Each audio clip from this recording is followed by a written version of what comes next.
liga de la ciencia es alfa, es beta. La liga de la ciencia.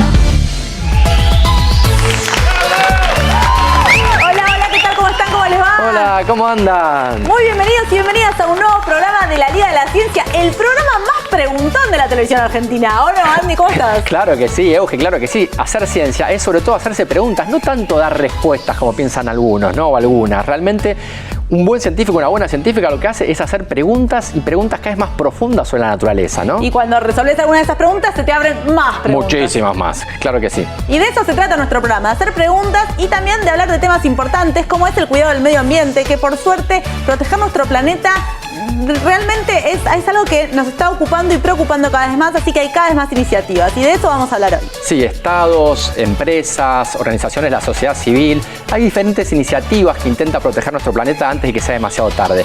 En particular, hay una campaña llamada Conservar 30x30 que se propone que para el año 2030 el 30% de la superficie de nuestro planeta sea declarada área protegida.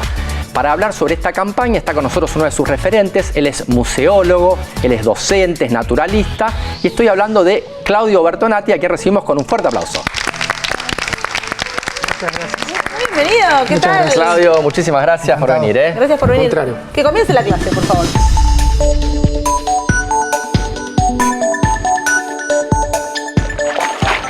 Hola Claudio, muchísimas gracias por tenerte acá con nosotros. Realmente es un placer para toda la Liga de la Ciencia poder conversar de estos temas. Y empecemos por el principio. ¿De qué se trata esto de conservar 30x30? Existe una iniciativa a nivel mundial para que se firme un gran acuerdo entre todos los países para que de acá al 2030 se pueda proteger de mínima el 30% de la superficie terrestre y marina del planeta. ¿Por qué digo de mínima? Porque esta medida surge de la crisis ambiental y lo que se pretende es desacelerar la tasa de extinción, que es la más alta en la historia de la vida sobre la Tierra. O sea que no estamos apostando a interrumpir, sino a desacelerar, a frenar. Por eso hay otros investigadores que postulan que en realidad más que un 30% debería ser un 50%. ¿No? Así que es una medida conservadora, además de conservacionista, porque está respaldada por mucha evidencia científica, o sea, no es un número elegido al azar, pero es el que llevó al mayor consenso. Ahora nos contás un poco cómo se llevó ese número, pero antes de eso, ¿qué quiere decir que un área es protegida?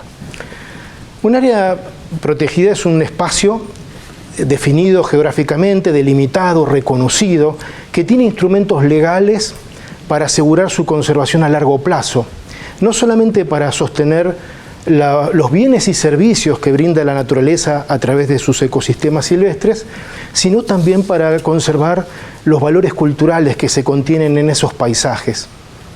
¿Eso querría decir, por ejemplo, que en esas áreas protegidas no se podría cultivar? No, porque hay distintas categorías de protección o de áreas protegidas. Hay categorías duras que le llamamos que son restrictivas, donde no se puede hacer más que investigaciones científicas, y hay otras muy blandas, donde se puede hacer agricultura, ganadería.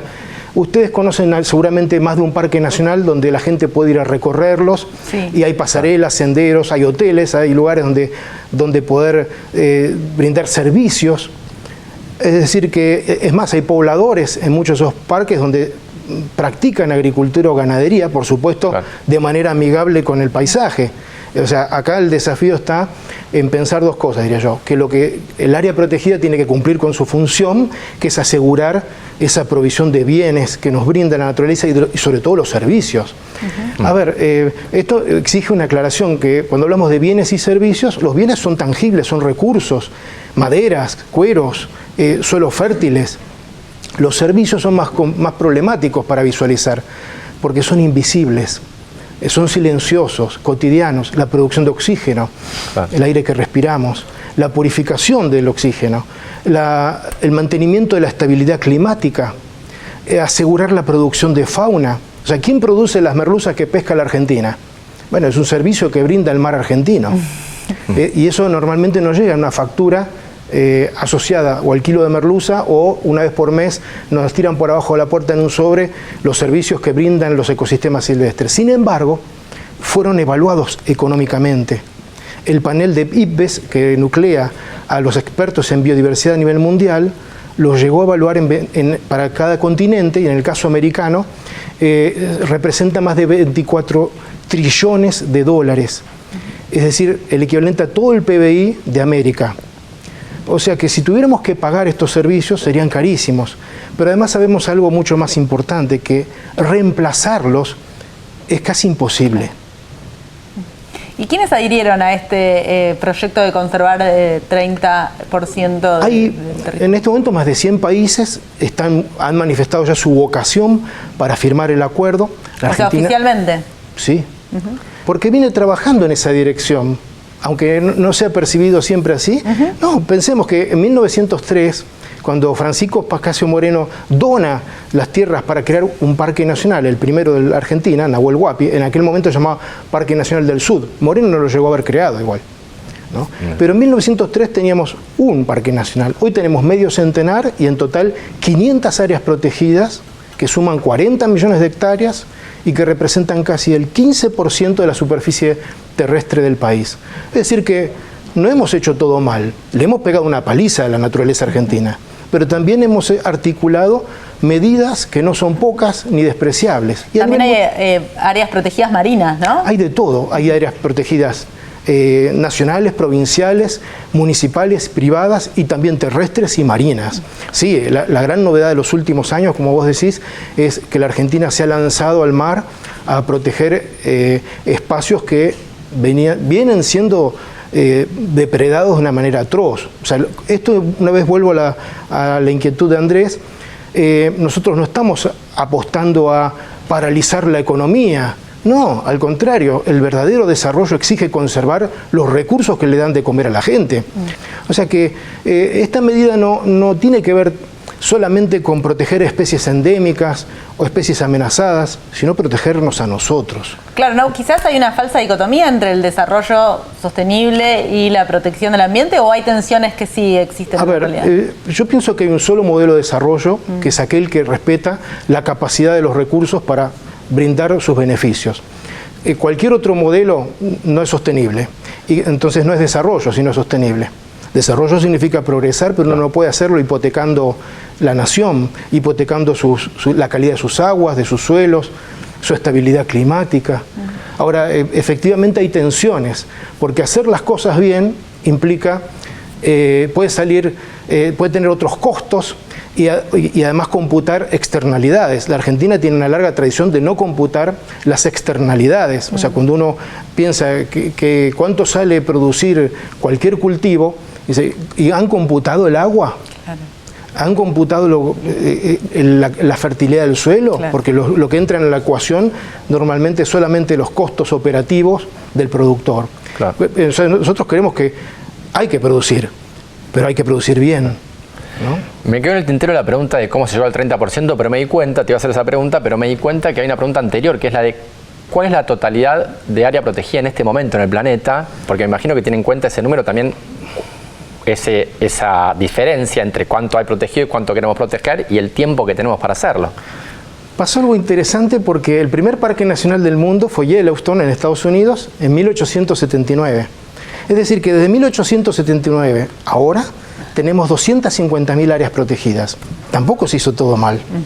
Y el conjunto de todas esas áreas representa aproximadamente el 15%, que es la media, el promedio argentino. O sea que estamos en sintonía. 15%. Yo pensé que era mucho menos. O sea que 30% no es algo estratosférico. Bueno, pero es el doble. Bueno, es el doble. Y 2030 además, está acá cerca. Sí. Además hay que plantearse otra cosa, que es, suponiendo que tengo la esperanza que vamos a llegar a ese 30% porque el mundo viene en esa dirección. Pero si aún llegando a ese 30%, tenemos que pensar muy bien qué vamos a hacer con el 70% restante. Claro, tampoco es cuestión de detonarlo y andar sacando todos los recursos y extinguir todos esos ecosistemas y los otros que queden pristinos e intactos. Exacto. No sé si eso... Así que es ahí donde... Aparte las sequías van a afectar también a estas áreas que vamos a proteger, los incendios, no es tan sencillo de proteger. El cambio climático nos ha puesto en jaque y nos ha demostrado su nivel de violencia, entonces eso exige también que...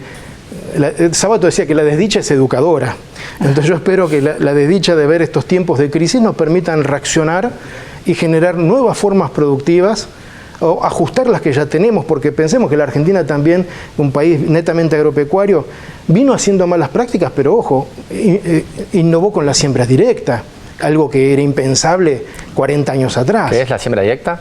¿Qué es la siembra directa? Claro, es la siembra que no apuesta a arar o roturar el suelo, sino a cultivar, haciéndole la menor intervención posible a ese daño. Ahora, lo que tenemos que lograr es bajar los niveles de consumo o de uso de agroquímicos, que la Argentina tiene una de las tasas más altas del mundo.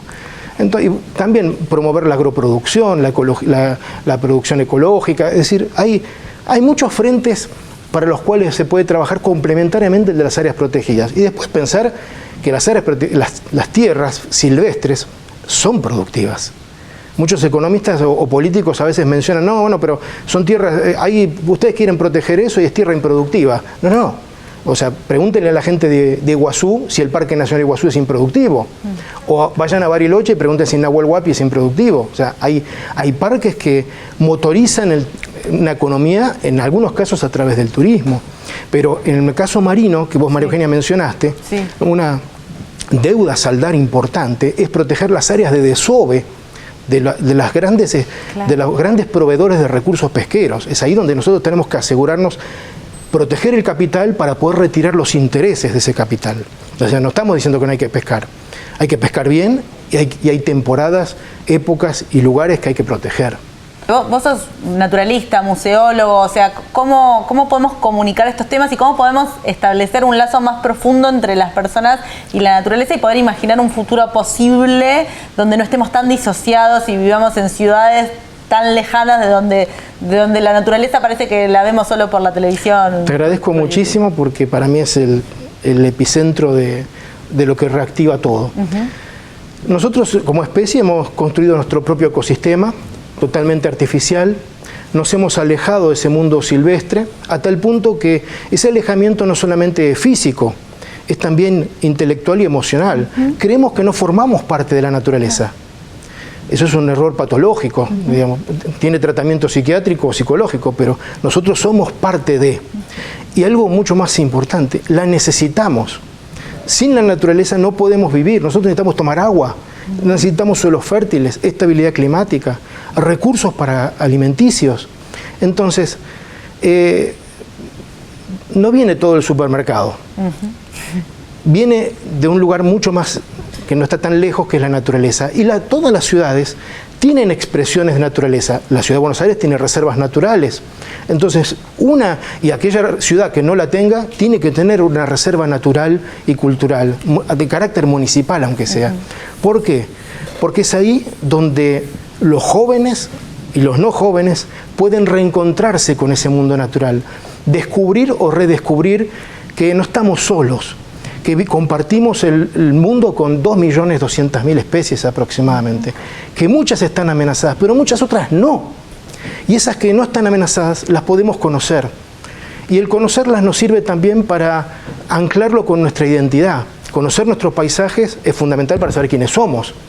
Pero además, cuando sabemos que nos remitimos a las pampas, o al delta de Islas del Paraná, o a los bosques de tala que ya están casi desaparecidos, estamos remitiéndonos a un paisaje que, como a diferencia de lo que es naturaleza, paisaje es naturaleza y cultura.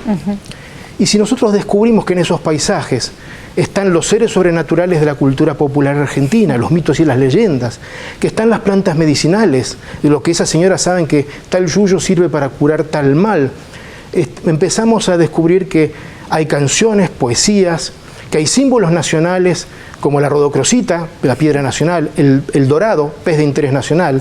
En el caso de Buenos Aires, la mariposa bandera argentina y la orquídea del talar, el tala. Pero digo, cuando caminamos, si le pregunto a los chicos en la calle, ¿ustedes pueden reconocer cuál es la mariposa bandera argentina? ¿O la orquídea del talar? Y ahí aparecen los grillos, cric, cric. Por eso es importante tomar contacto con ese mundo natural, porque muchas veces se habla de la educación ambiental y la educación ambiental corre el riesgo de ser algo libresco. Nosotros necesitamos amar la naturaleza, empezar por conjugar el verbo amar in situ, en la naturaleza, conociendo qué estamos viendo, qué estamos hablando, qué tengo que ver yo con todo esto. Las reservas naturales no sirven solamente para sacar de así como un grito desesperado para sacar de la extinción algo. No, no, no. Sirve para que nosotros podamos reencontrarnos con esa naturaleza de la cual formamos parte y ver si podemos ser mejores ciudadanos.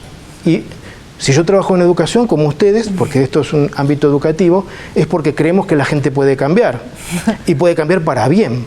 Entonces, esto tiene sentido. Espectacular, Claudio. Mil gracias y por eso tu trabajo es tan importante. Así que muchísimas gracias por venir al programa a hablar de estos temas. Estamos totalmente de acuerdo. Muchísimas gracias, Claudio. No se vayan, enseguida volvemos con más La Liga de la Ciencia acá en la Televisión Pública Argentina. Seguimos hablando del clima, ¿eh? La Liga de la Ciencia es alfa, es beta. La Liga de la Ciencia. Llegamos al final de ese hermoso y gran viaje que hicimos por la línea del tiempo paleontológica, de la mano, por supuesto, de nuestra queridísima, la doctora Cecia Paldetti. La recibimos con un fuerte aplauso. Ceci, Andy. ¿Cómo estás? Muy ¿Todo bien? ¿Vos? Qué bueno, ya llegamos al final.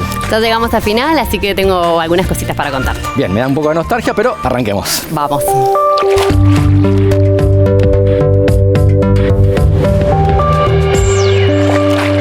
Ceci, bueno, ¿de qué vamos a hablar en esta última escala, en este viaje? Bueno, Andy, como vos decís, ya transcurrimos toda la línea del tiempo, casi todo, pudimos hablar de un montón de cosas, pasaron millones de años, millones de cosas, y llegamos a un momento casi reciente, te diría, en términos paleontológicos, hace solo unos 10.000 años atrás, un poquito más, es del tema que vamos a hablar hoy. Bien. Eso es casi contemporáneo en términos paleontológicos. La verdad que sí, ¿no? Ya se extinguieron los dinosaurios, ya el hombre creo que ya estaba en América del Sur, ¿no? Más o menos por ahí. De eso vamos a hablar, justamente. Hace unos 10.000 años, o sea que es muy cerquita acá de nuestra momento actual, es la era actual y nuestra época actual. Hace muy poquitos años atrás, 10.000 años más o menos, la fauna, los ecosistemas que se conocían en América del Sur eran muy diferentes a los que conocemos ahora. Por ejemplo, habitaban los megamamíferos, que son estas faunas enormes que vivían en el sur de América. Y entre ellos, entre los megamamíferos, que están los gliptodontes, los perezosos, todos estos animales gigantes, los mamuts que llegaron del norte a Sudamérica. La megafauna esta es nativa de acá de América, se originó acá y vivió casi siempre, casi todo el tiempo hasta que se extinguieron acá en Sudamérica. Perfecto. Seguimos en la era cenozoica, ¿no? Cenozoico, ya no tenemos más eras. Ya llegamos al final. Perfecto, bien. Claro. Y para eso lo que hicimos fue viajar en el tiempo y viajar un poco en el territorio. Nos fuimos al sur de la Patagonia, al sur del sur. Muy, muy lejos, muy cerquita de Tierra del Fuego, en un lugar en Chile. Se han encontrado hallazgos paleontológicos muy recientes en un lugar muy conocido, muy famoso, que se llama la Cueva del Milodón. Mira, en Chile. ¿Por qué Chile? Bueno, justamente, este hallazgo que te voy a contar fue encontrado a fines de 1800. Es una piel de un perezoso, o sea, es el cuero, la piel de uno de estos animales gigantes que vivió acá en Sudamérica. Este grupo de animales se conoce como cenartros. Una palabra muy rara, pero estoy segura que conoces a los cenartros actuales. Eso es un grupo de animales que en el pasado era muy diverso, pero actualmente se conocen algunas especies. Por ejemplo, las mulitas. ¿Viste? Los quirquinchos, como decimos en mis pagos. Eso es un grupo, es uno de los animales de cenartros. ¿Descienden los gliptodontes? Exacto, están muy relacionados con los gliptodontes, que son estos cenartros primitivos. Yo siempre digo son como mulitas gigantes. Es exactamente eso. Por ejemplo, los perezosos, estos animales que eran gigantes en el pasado y ahora solo existen en la zona tropical de Sudamérica, que son estos que se cuelgan de los árboles, son también cenartros, y los osos hormigueros. Que es un grupo bien diverso, todos de América, todos viven acá, en el pasado eran diversos y ahora son muy poquititos. Para conocer acerca de este hallazgo paleontológico, que es la piel del perezoso, fuimos a hablar con un especialista en el tema, es el doctor Néstor Toledo. Él trabaja en la Universidad Nacional de La Plata, en el museo, y él nos contó acerca de este estudio. Bien, vamos a verlo.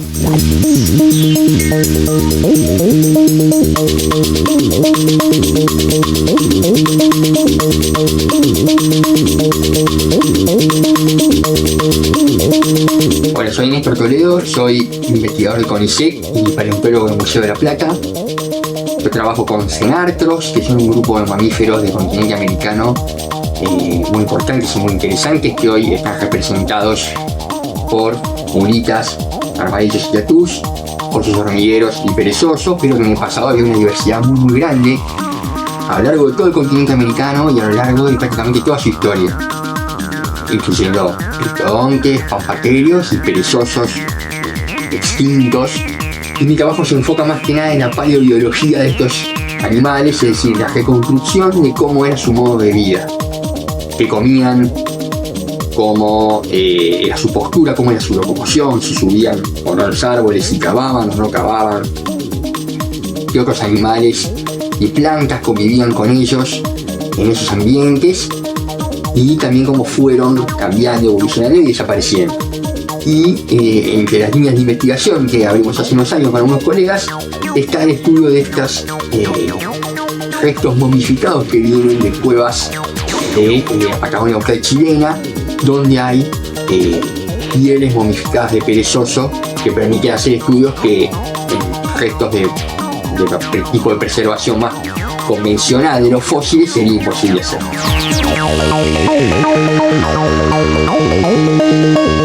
Interesantísimo lo que hace Néstor, lo que estudia, se me disparan un montón de preguntas, pero antes que nada te quería preguntar, ¿por qué lo están estudiando ahora si fue descubierto en 1800? ¿Qué pasó en el medio? Claro, buena observación.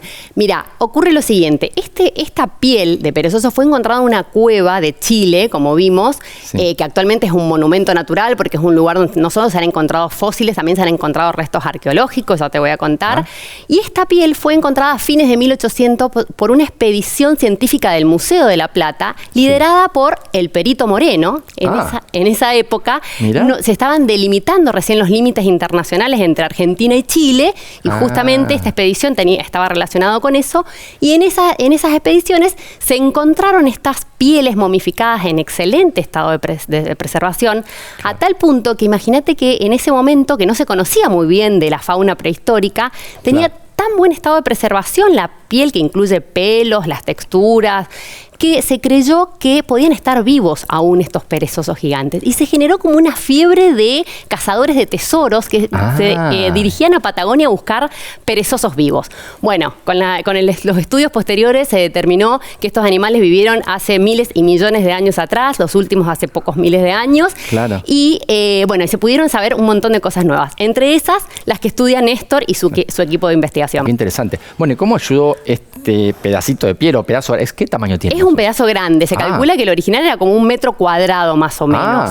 Interesante. Claro. Bueno, ¿qué hizo Néstor y su equipo? 100 años después de haber encontrado este hallazgo, otra vez un equipo de investigadores del Museo de La Plata encara el análisis de este estudio.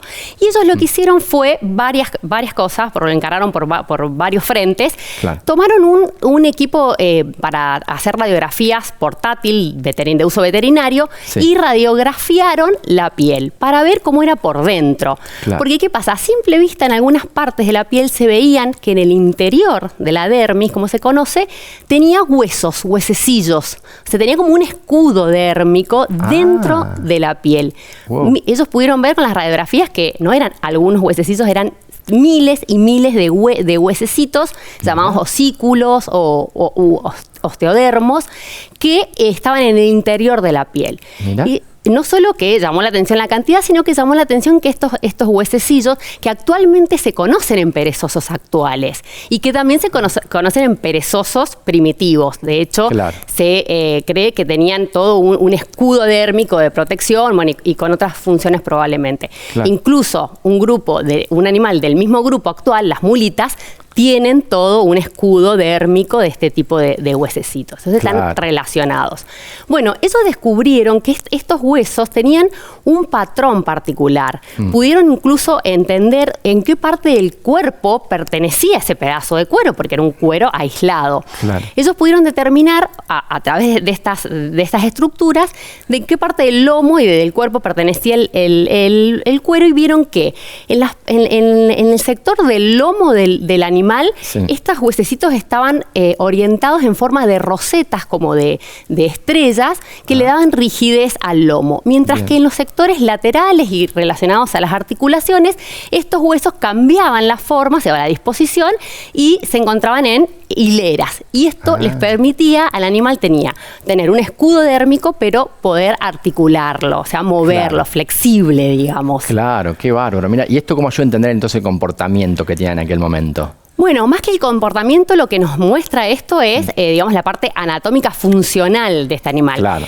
Eso, en estas cuevas también se han encontrado huesos, pero lo particular que tiene este hallazgo es que encontraron, hace 100 años atrás, claro, un fragmento de una parte que normalmente los paleontólogos no encontramos, que es la parte blanda, los pelos, claro, el color de los pelos, la textura. Claro. Incluso tiene tan buen grado de preservación que ellos pudieron datar el cuero. ¿Qué quiere decir esto? Hicieron análisis de radiocarbono, se utilizaron carbono 14 claro, y pudieron estimar exactamente hace cuántos miles de años vivió este animal que ocupó esa cueva. Bueno, y les dio un valor de un poquitito más de 13.000 años. Un poco más de 13.000 años. Ahora me estoy preguntando entonces si convivió o no con los seres humanos. Bueno, excelente pregunta, porque mira, el registro más antiguo que se conoce de los primeros pobladores del ser humano en Patagonia data de 15.000 años atrás. Es que estos animales se vivieron hasta hace 13.000 años, porque vienen desde hace millones. Claro. Entonces hay un rango de 2.000 años de convivencia entre los seres humanos y la megafauna, al menos de estos perezosos. Incluso, Andy, en esta cueva donde se encontró, que te contaba, es un monumento natural porque es una cueva enorme, tiene 100 metros de longitud, 200 metros de profundidad tiene esta cueva y 30 metros de alto. Imagínate, Andy, que esta cueva es enorme. Y por eso mismo, no solo la habitaba y entraba un perezoso gigante de 3 metros de alto, sino que aparentemente ha sido ocupada durante millones de años por diferentes comunidades, no solamente de animales, sino de los seres humanos. Hay evidencias asociadas a esta piel de herramientas, de elementos de comunidades antiguas, donde, por ejemplo, han encontrado una herramienta punzante, tipo con filo, de un hueso de un perro extinto, que probablemente ha sido utilizada para manipular alimentos. Ahora, si se comieron a ese perezoso o no, no hay evidencias directas de que las comunidades humanas hayan cazado perezosos y hayan comido esta fauna. Pero que hay un uso común de la cueva, eso está clarísimo, porque hay tanto evidencias arqueológicas como paleontológicas en el mismo lugar. Y estos perezosos gigantes eran herbívoros, ¿no? Como recién dijiste. ¿Había carnívoros entre esta fauna gigante que convivió con los seres humanos? Sí, claro. Recordemos que en este momento, durante casi todo el Cenozoico, excepto hasta que llegó el ser humano, la fauna que se conocía en Sudamérica era estos herbívoros gigantes. Y por supuesto habían cazadores, por ejemplo, las aves del terror, que hablamos y vimos que eran capaces de cazar casi cualquier presa. Incluso estos huesos que te contaba que tenían la dermis, que tienen preservada la dermis, que también preservan perezosos actuales, por eso también es fácil la comparación, se cree que tenía una función protectora. Es difícil pensar que un carnívoro puede llegar a atacar a un perezoso de 3 metros, pero no eran todos los perezosos gigantes y los pequeños, los recién nacidos, tampoco eran gigantes. Pero también se tiene evidencia de que aparecen estos escudos dérmicos hace como unos 10 millones de años atrás, en los primeros perezosos o en los orígenes de este grupo, y que eran formas más pequeñas. Entonces se cree que esta característica es un carácter heredado, evolutivo, que tenían los antepasados y que siguieron conservando hasta hace pocos miles de años atrás. Incluso se sabe, comparando con animales actuales, que muchas veces estos escudos protectores sirven para protección de animales de la misma especie. Hay un comportamiento muy conocido entre la fauna actual, que los machos cuando se aparean suelen tener comportamientos violentos entre ellos y esto les podría servir incluso para protegerse de ellos mismos. Excelente. Bueno, qué interesante todo lo que se puede saber a partir de pequeñas cositas que uno encuentra. Bueno, en este caso no es una pequeña cosita, ¿no? Fue un cacho de piel enorme que fue momificada. Interesantísimo. Ceci, qué lástima que llegamos al final de esta línea del tiempo tan interesante que nos contaste durante todos estos programas. La verdad que, como te decía, me da un poco de nostalgia, pero fue un lujo total. Así que muchísimas gracias. Bueno, muchas gracias. Y quería decirte a vos y a la gente que si quieren ir a conocer esta piel de perezoso, está exhibida en el Museo de La Plata, así que ahí pueden ir a reconocer todo esto que estuvimos hablando. Que es un museo maravilloso por donde se lo mire, así que recomendamos muchísimo irlo a visitar. Bueno, Ceci, muchísimas gracias. Y ustedes quédense ahí porque ya seguimos con más La Liga de la Ciencia acá en la televisión pública. La Liga de la Ciencia es alfa, es beta. La Liga de la Ciencia. último bloque en la Liga de la Ciencia y llega el momento de las noticias de la semana porque vivimos sumergidos en un mar de información y acá en la Liga de la Ciencia hicimos una selección para que separes las fake news de las noticias científicas de la semana. Vayamos a verlas. Noticias científicas de la semana. La vacuna argentina en su etapa final. La vacuna 100% argentina para combatir la COVID está cada vez más cerca. Se trata de la ARVAC Cecilia Grierson, desarrollada por un equipo de especialistas del CONICET, la Universidad Nacional de San Martín y el laboratorio Pablo Casará. Esta semana se informó el comienzo del tramo final de los ensayos clínicos fase 2-3 y se abrió la convocatoria a la participación de 1.782 voluntarios. El objetivo será evaluar la seguridad y la inmunogenicidad de las dosis. Se espera que entre mayo y junio los resultados sean presentados al ANMAT para su aprobación. Misiones presenta su escuela de robótica. La provincia presenta la primera escuela de robótica gratuita y pública del país. Se trata de una institución en que los niños, niñas y jóvenes desarrollan habilidades en relación a la robótica, la programación y la electrónica. Se destaca por un sistema de aprendizaje que escapa a lo tradicional y se ajusta según las edades de los alumnos y alumnas. En el caso de las infancias, aprenden contenidos mediante el juego y técnicas dinámicas, mientras que los alumnos más grandes lo hacen mediante proyectos. Piensan en una situación de la vida cotidiana, identifican una necesidad y buscan una solución tecnológica en función de ella. En el presente, se fomenta el traslado de este modelo de aprendizaje a otras jurisdicciones, siendo Neuquén la primera en inaugurar el Centro Neuquino de Robótica. El Messi de la geología. El científico argentino Víctor Ramos será premiado con la medalla Leopold von Buch 2023 por sus contribuciones a la geología de América del Sur, especialmente de los Andes. La distinción será entregada por la Sociedad Geológica Alemana Asociación Geológica y se trata de uno de los galardones más importantes de la disciplina a nivel mundial.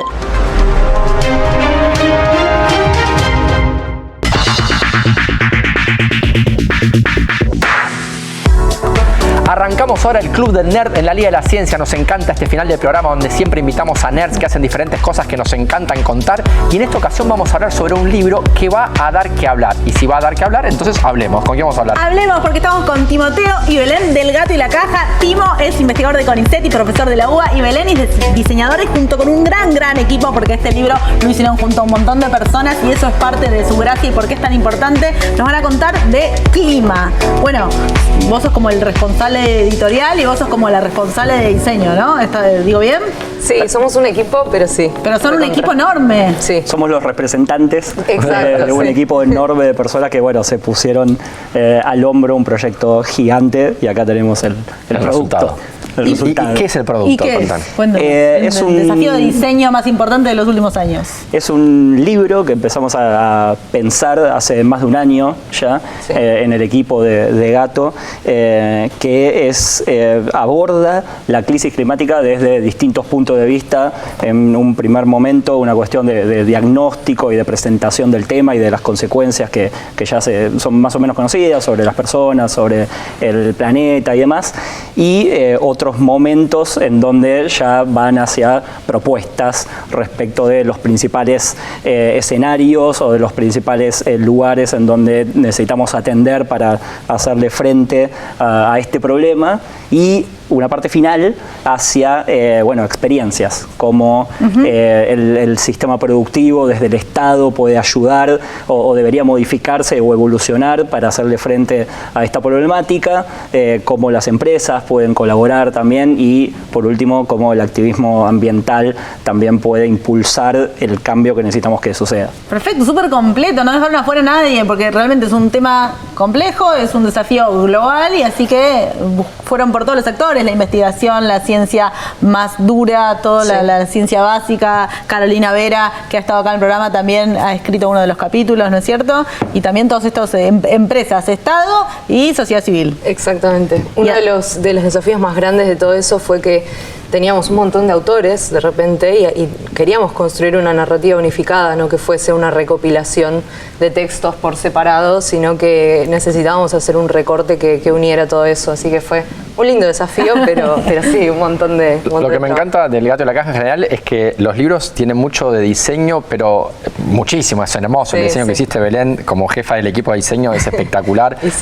La verdad que es hermoso, pero no es un diseño que esté separado de lo que necesitan los autores, ¿no? Como que se suele separar. Bueno, el autor hace algo, el diseñador va y con eso hace otra cosa o hace algo lo que puede. Acá el trabajo es conjunto permanentemente, ¿no? Sí, vamos aprendiendo uno del otro. O sea, las imágenes aprenden de las palabras de las imágenes y tratamos de que lo que resulta sea emergente de ese proceso de trabajo, de que nos empapamos todos los diseñadores de toda la información científica y todos los científicos o de otras profesiones también se empapen del lenguaje visual que usamos. Porque es clave, ¿no? O sea, que el producto además sea hermoso y que uno lo tenga en la mano, lo quiera leer, quiera entender los gráficos. Realmente es un tema con muchas dimensiones, con muchas aristas, donde a veces, bueno, hoy en el primer bloque también charlábamos de esta quizás falsa dicotomía entre desarrollo y cuidar y proteger el planeta. Entonces, todos esos temas complejos hay que entenderlos y ustedes hacen ese trabajo integral. ¿Qué aprendieron en todo este proceso? Que es mucho más complejo de lo que nos imaginábamos. Desde ya que desde el primer momento es claro que no había una sola persona que pudiera hablar de todos los temas que nosotros queríamos abordar. Por eso dentro de este producto hay economistas, científicos de distintas áreas, biólogos, empresarios y demás, que le da una perspectiva extremadamente diversa al nivel de la complejidad del problema que teníamos adelante. Y eso, de la mano del trabajo de Belu y de su magia en la interacción con autoras y autores y desde el punto de vista de agregarle esta perspectiva de diseño que es transversal a todo el proyecto, ahí sí se generó esta pequeña maravilla. Bueno, y algo que les quería mostrar un poco tiene que ver con esto del diseño, que nosotros siempre intentamos que sea un gesto que trasciende la belleza, por así decirlo. Buscamos la funcionalidad al máximo y esta es una de las instancias del libro que justamente trabajamos con todos los autores, o sea, con cada uno que nos iba trayendo gráficos, en donde intentamos generar una herramienta desde el diseño de información que permitiera hacer un recorrido más o menos breve, o sea, una vez que terminaste de leer el capítulo podés volver a esta instancia y ver los puntos claves, fundamentales de cada una de las partes, y la potencia de la imagen nos ayuda mucho a eso. Claro. Pero también hay algo de la comunicación en las imágenes, que son las palabras con las que elegimos hablar de un tema, y las imágenes son eso para los lenguajes visuales. Entonces nos parece súper importante también que cuando estamos construyendo sentido y queremos compartir ideas que nos parecen relevantes, que nos conmueven, que queremos que también conmuevan a otras personas, se acerque a la comunicación desde los lugares de lo sensible también. Claro, está buenísimo. Sí, aparte, no es solo un libro bello, sino que como el tema es difícil porque realmente hay como muchas capas dentro de un mismo problema. Total. Hay que entenderlo bien y lo visual, la verdad es que suma muchísimo. Que la cantidad de información que hay al respecto es tremenda y es compleja, y además era importante también para nosotros encontrar los puntos de interacción entre lo que era un diagnóstico de la crisis climática, de bueno, qué se puede hacer al respecto, cuáles son los puntos de mayor impacto para mitigar o adaptarnos y demás, y esta parte de bueno, trabajar en las imágenes y en adaptarlas también a la narrativa que queríamos lograr era fundamental, y también descansar en transmitir y encerrar la idea de lo que queríamos poner en cada uno de los capítulos y en las secciones también. Sí, está buenísimo. En educación hay muchos estudios que muestran que muchas personas dicen, no, yo soy más visual, yo soy más auditivo. En realidad todos aprendemos, la mejor forma de aprender es tanto visual como auditiva, con las palabras, así que el combo entero creo que van a ayudar muchísimo a la comprensión de los problemas complejos que trata el libro. Y hablando de esos problemas complejos, te quería preguntar, en el primer bloque hablamos de que hoy en día hablar de cambio climático y que tenemos que frenar un poco lo que está ocurriendo es casi sentido común ya, ni siquiera es que, está bien, está buenísimo mostrar un montón de evidencias, pero ya es tan abrumadora la cantidad de evidencias que se hace claro que algo hay que hacer. En este recorrido de escribir el libro, ¿qué aprendiste vos, Timoteo, que ya venís charlando y estudiando sobre estos temas, de qué es lo que se puede hacer para combatir el cambio climático?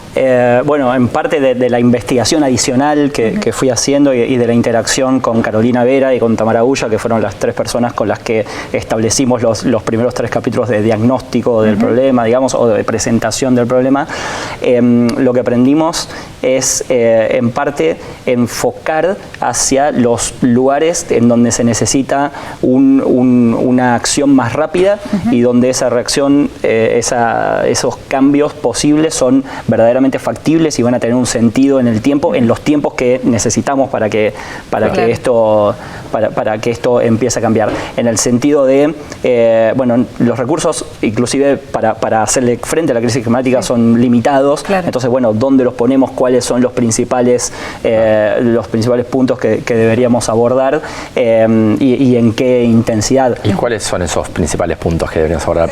Desde nuestro punto de vista, desde nuestra concepción del libro, lo dividimos en 3 territorios, que son la parte central del libro, que es los sistemas de energía, la movilidad y los sistemas de alimentación. Perfecto. Las principales emisiones de gases de efecto invernadero provienen principalmente de la forma que tenemos de obtener energía a través de la combustión de combustibles fósiles. Claro. Eso es lo primero. Bien. Luego, un importante contribuyente de los factores de los gases de efecto invernadero es la forma en la que nos movemos, principalmente por el uso del auto particular y de cómo están diseñadas las ciudades respecto de darle prioridad al uso de ese auto particular.